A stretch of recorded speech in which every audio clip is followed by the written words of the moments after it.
Well, we're going out to pick up the jug lines until our next work trip, and then we'll set them out the day before we go, and we're gonna let Austin take it. So we're departing.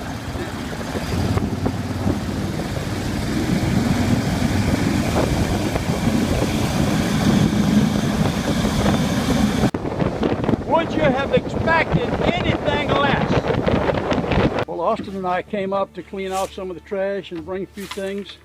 And don't sweep them in the boat though, maybe. And there's the boat right there, though it might be sitting on a log, but we managed to drive it in part ways. Okay, we'll get in here, get all this stacked right. Good. Well, I said that we were going to put that last piece of sheathing in. We got it cut out, and we'll screw it in instead of nailing it, and then the whole wall will be done now. So we've got to put that window in and start putting the roof on, which I am more than ready to do. You, Austin? Yep, we need to get it dried in. Yep. Well, Austin's sitting high center on something. He's going to try to drive the boat off of it. Uh-oh, there it comes. Looks like it's coming forward. Oh, don't knock the cab down.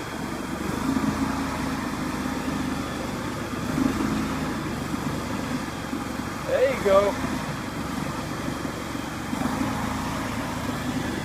Be high center on a cypress knee down there.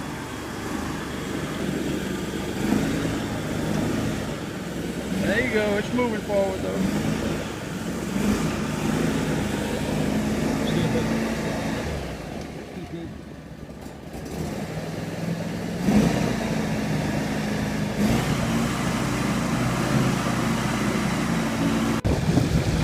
But of course, we got out the swamp. Now we're gonna go put some jug lines out.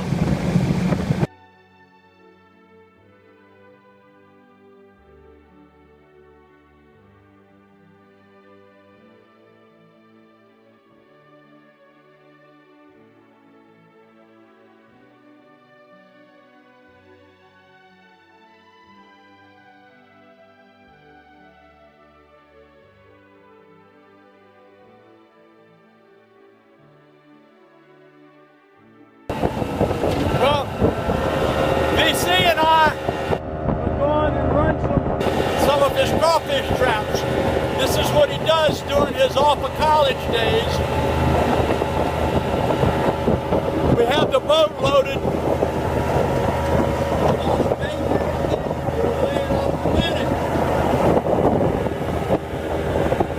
Now, of course, when you get in a rush and the fish hook happens to be dangling there when you throw the jug line out, this is what will normally happen. So we're going to have to go have it, what you call that, excavated? Something like that. Removed. Yeah. Well, we have our dry bait. We have our shad.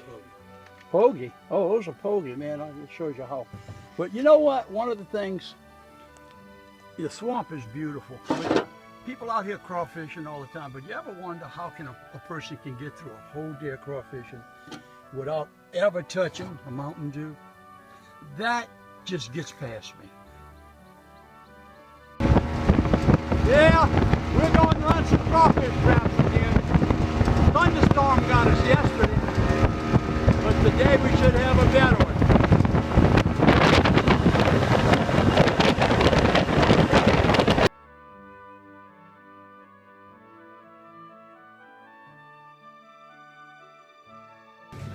While you're running your crawfish traps, you have observers like nutria and things as such. You have any in that one? Okay. What we're doing here now is sorting our crawfish and pulling the dead ones out and throwing the live ones in the sack right here. Another day's work in the life of a semi-pro crawfisherman. VC and I are making another load of material for the camp. Got one more load after this, then we'll be dried in.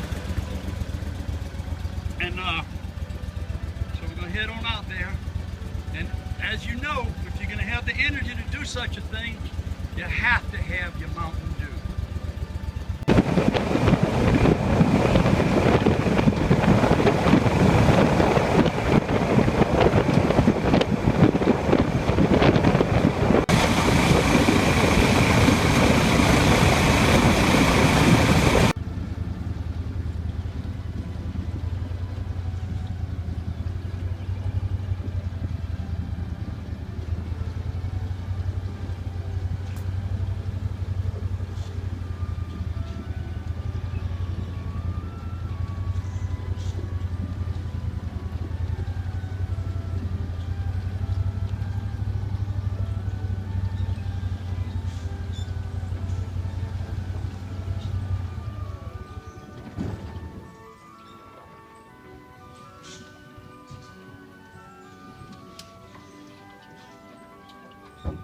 Now, ladies and gentlemen, building a tree house in the swamp is not easy, because this is how most of the wood gets here when the water's up.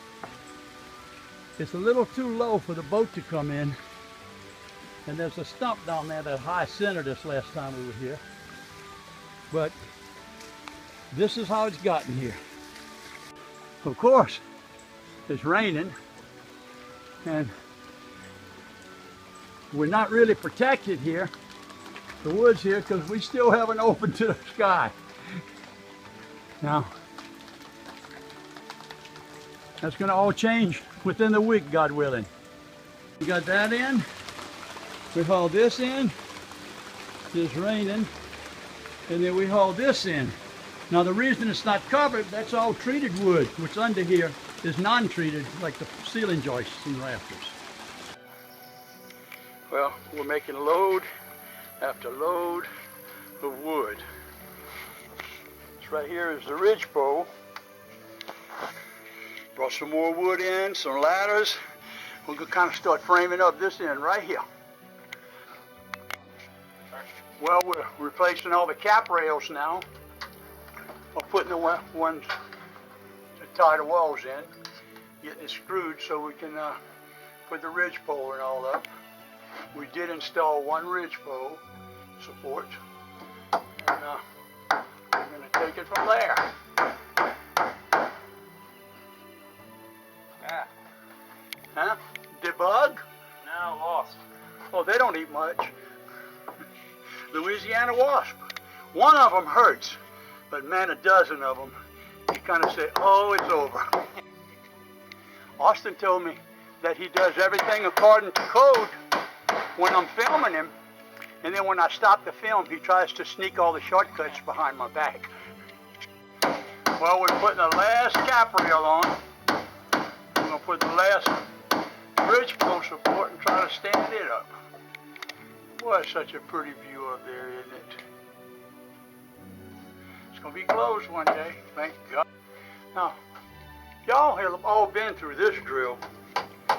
We're putting the last ridgepole support up, and Austin's almost doing this single-handedly, but he didn't really do it single-handedly. Lurking in the background was a bottle of Mountain Dew. Now that's some moral support. Putting the last screws in to hold the ridgepole up, then we're going to put a little support in the middle to keep it from warping, and we're going to be happy, happy, happy. I can just see it one day sitting right here at the kitchen window, washing dishes, well no, folding up paper plates, and looking out at people on the lake running jug lines and things as such. Okay, we got the ridgepole support, got the ridgepole up, got it braced up so it won't warp, got the cap rails in all the way around. Now when we come out with the crew, all we got to do is put the rafters in. Some joists and rafters and such. Thank you. Well, we're off to bringing our tools in, heading on in. Let me climb on down. See, we're getting a little ground there, so got our wood all stacked and covered, ready to go.